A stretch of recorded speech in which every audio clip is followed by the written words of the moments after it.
Hello la LTN Team, bienvenue dans l'émission longue du jour.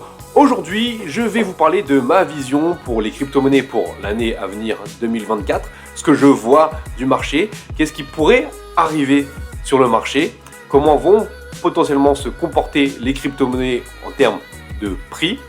Et puis, on va voir une donnée très importante et qui est souvent sous-estimée, notamment quand on commence à investir sur les marchés financiers, c'est le poids du dollar sur les actifs que l'on aime, notamment du coup les actifs risqués.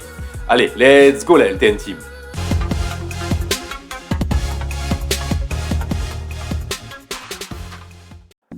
C'est une émission qui va être assez courte, mais qui va être très intéressante, notamment en termes pédagogiques, sur l'analyse du dollar et l'impact que le dollar a sur les cryptos et sur les actifs à risque en général.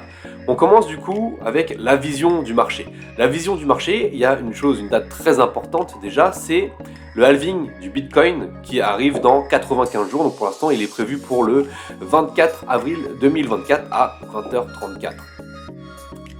Ça signifie quoi le halving? Déjà, je tiens déjà à le définir pour ceux qui ne connaissent pas ce qu'est le halving, qui sont nouveaux dans le monde des crypto-monnaies. Le halving, en fait, c'est tout simplement le fait que la récompense des mineurs va être divisée par 2 lorsqu'ils minent du Bitcoin. C'est-à-dire que le Bitcoin va être plus dur du coup à produire, et qui dit plus dur à produire dit mécaniquement une valeur du produit de l'actif qui monte, parce que ce qui est rare est cher, pour vraiment résumer.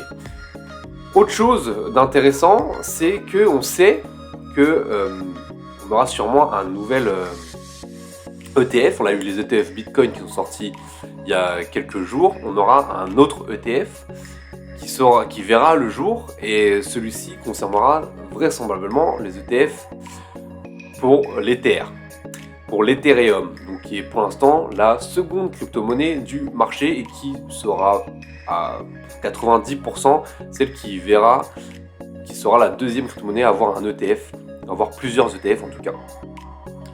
Et il y a eu la SEC qui a repoussé la date d'échéance d'un ETF Ethereum à mi-mai, et je trouve que du coup le timing est plutôt très très bon pour ça, c'est-à-dire qu'on serait juste après le halving, ou quasiment au même moment que le halving du Bitcoin.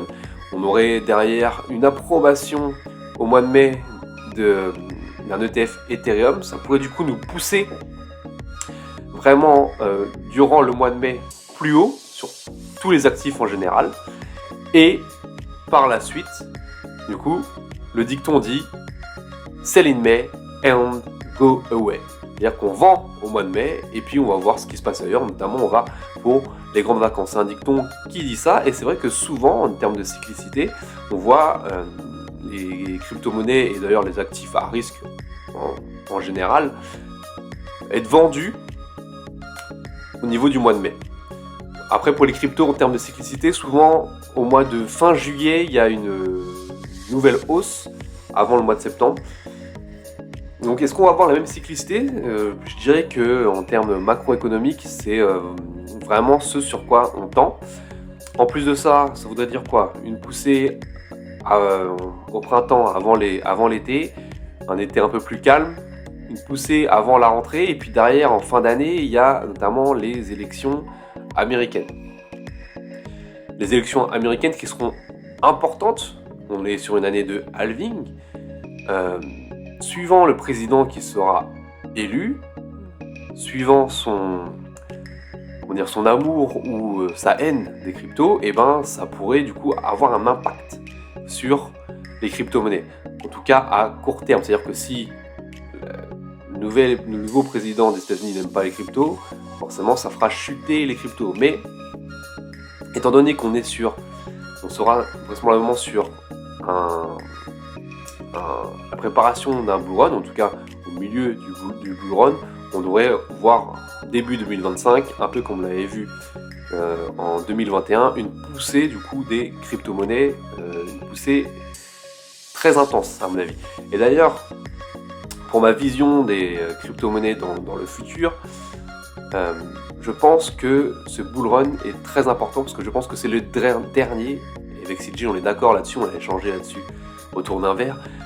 On pense vraiment que c'est le dernier gros bull run que l'on va connaître, comme on l'a, le dernier gros bull run comme on l'a connu en 2017 et en 2021. Ce sera le dernier gros parce qu'après, maintenant, il va y avoir les grosses institutions qui sont là. Ils ont déjà un pied dans la bergerie, comme on dit. Le loup est déjà là. Et ce sera beaucoup plus contrôlé. Donc on aura des mouvements, il y aura toujours des hausses, bien entendu, mais les mouvements seront plus erratiques, ils seront plus plats. On n'aura plus, je pense, de très très grosses poussées comme on peut le connaître maintenant depuis des années. J'en viens maintenant du coup au titre de la vignette de cette émission YouTube, c'est le dollar. Je disais que le dollar attaque nos cryptos chéris. Pourquoi ? Il y a une chose que souvent on met de côté quand on commence notamment à apprendre à trader et à investir sur les marchés financiers, c'est l'analyse du dollar index. Et c'est très important en fait cette analyse du dollar index. Pourquoi ? Parce que ça vous montre en fait le prix du dollar index vous montre la psychologie des investisseurs à un moment X. Si le dollar index monte, c'est-à-dire que en fait, pour schématiser, les investisseurs se baquent en dollars, en fait, ils prennent des profits. Donc souvent, ça arrive après une montée forcément d'actifs considérés à risque. Mais mécaniquement, si le dollar monte, ça veut dire que ces dollars sont repris de positions que ces investisseurs avaient sur d'autres actifs. Donc si ils ont des positions sur le Bitcoin, d'accord, et qu'ils les récupèrent en dollars pour aller, je sais pas, faire des voyages ou aller au restaurant ou acheter une voiture ou des choses comme ça, ils les récupèrent en dollars.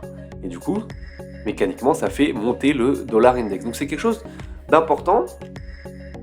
Et mine de rien, les grosses zones de support et de résistance, l'analyse technique fonctionne très bien également sur le dollar, l'analyse du dollar index. Vous voyez ici, on a un très gros support au niveau des 100 points depuis ici le 23 mai 2022. En fait, on est dans une espèce de range ici entre 107 points, on a eu un petit excès ici à 114 points. On est dans un range entre 107 points et 100 points. Donc, qu'est-ce que ça signifie ? Ça veut dire que quand on revient sur cette zone support, ici, des 100 points, il faut être plus prudent. Plus prudent sur sur vos positions, sur vos actifs à risque. Donc, début d'année, on est revenu tester ici ce bas de range, ici à 100 points. Et c'est d'ailleurs le moment où des infos sur les BRICS sont tombées, parce qu'on sait, les BRICS, il y a de grosses infos qui disent les BRICS vont sortir leur monnaie, ça va être la fin du dollar et de la domination du dollar. Ça arrivera peut-être un jour, ça fait longtemps, ça fait des années déjà qu'on en parle de cette fin de domination du dollar. Pour le moment, c'est pas encore arrivé, peut-être qu'un jour ça arrivera, comme dans l'histoire de la civilisation, les monnaies et les puissances sont faites pour tourner, hein. C'est pas, par exemple aujourd'hui on n'est plus dirigé par l'Empire romain, hein. Pour prendre un exemple, ça paraît farfelu quand je dis ça, mais c'est la vérité. Ils ont été remplacés par une autre puissance. Aujourd'hui, c'est les États-Unis qui sont la grosse puissance mondiale, le leader de l'économie mondiale, et du coup leur monnaie, le dollar, est la monnaie qui lead le monde. Tous les échanges internationaux sont faits en dollars. Donc c'est important de bien comprendre la dynamique du dollar et l'impact qu'il va avoir après sur vos actifs. Et cette semaine, je vous disais que j'étais plutôt pour une position, pour une continuation haussière, notamment du coup sur le Bitcoin et l'Ethereum. Donc là, on l'est toujours dans ce range. Hein, au final, on a eu une petite baisse cette semaine. En fait, on est revenu sur le bas de ce range, aux alentours de 40 000 $, entre 40 000 et 45 000 $. Donc là, on est sur le bas du range. Moi, pour vous dire, pour la semaine prochaine, je serai plus à chercher encore un achat à ce niveau-là. Mais je vais regarder ce que fait le dollar, parce que le dollar est là sur une zone de prix, là, au niveau des 103 dollars, 103 points, excusez-moi, qui peut faire office de résistance. C'est pas une grosse résistance, mais on voit que le prix a déjà travaillé plusieurs fois ici. Donc le dollar a travaillé plusieurs fois à ce niveau-là. Donc je vais regarder si le dollar est repoussé à ce niveau-là ou non. S'il est repoussé à ce niveau-là, alors là, ce sera un point qui malheureusement va me dire oui, je pense qu'il faut acheter ce support au niveau de trading pur, hein, bien entendu, pour le Bitcoin. Sinon, je resterai assez loin du Bitcoin enfin, des crypto-monnaies, du Bitcoin et de l'Ethereum, des actifs à risque pour la semaine prochaine. Pour cette semaine, je ne sais pas si vous vous rappelez, mais en gros, moi, je cherchais un trade si on cassait ce niveau-là, les 43 247 dollars, et à ce moment-là, je rentrerai en trade avec du coup en TP final ici aux alentours des 48 000 dollars. C'était mon trade, mon plan de la semaine. On n'a jamais eu une bougie en 4 heures qui a clôturé au-dessus de ce niveau-là. Donc en gros, je ne suis pas rentré. Et mon stop loss était sous les mèches ici. Et vous voyez que si jamais j'étais rentré en position, j'aurais pris un stop loss puisque on est venu du coup sous ce niveau. Alors déjà, vous voyez la dynamique du prix ici quand même, elle est assez baissière. On est passé sous toutes les mèches ici. Donc elle est venue chasser tous les stops ici des acheteurs. Et pour retrouver une dynamique un peu plus haussière, il va falloir réintégrer en fait ce range ici entre 41 700, retrouver le niveau des 41 700 dollars. Mais pour ça, pour retrouver de la force, il va falloir que le dollar, lui, perde également de la force. Donc, c'est une mécanique que vous devez intégrer dans votre analyse de trading. Il faut voir ce que fait le dollar, est-ce qu'il a de la force ou pas. Et si il en perd, s'il en a moins, alors là, vous pouvez aller sur vos plans acheteurs, sur vos actifs à risque. Donc c'était vraiment une petite pédagogie aujourd'hui. Donc j'espère que ça vous a plu. N'hésitez pas à me dire en commentaire.